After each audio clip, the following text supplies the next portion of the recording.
आता मी चालले मळ्यात, कारण आम्ही जे हरभरे केलतं ना त्या हरभऱ्याचं भुसकाट जनावरांसाठी भरून आणायचं आहे. आणि दादा आणि आई पुढे गेलेत. आता मी चालले आणि मी पोचली. पहा इथे, हे पहा सगळीकडनं असं भुसकाट पडलंय. त्याच्या खाली जेवढी फारी गाठली ना तेवढं गोळा करायला सोपं पडतंय. आणि खालचं आहे ते असं गोळा करून घ्यायचं आहे. आणि हे जे काडे आहेत ना त्याला म्हणतात हरभऱ्याचे कांड. आणि ह्या कांडात पण पहा किती हरभरे पडले आहेत.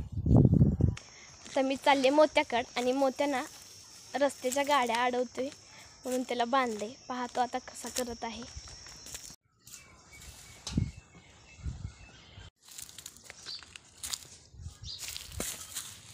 आणि हे पहा, हे आहे चेरीचं झाड. आणि आमच्यात म्हणत होती की चेरीचं झाड आपल्याकडे हवामानाला येत नाही.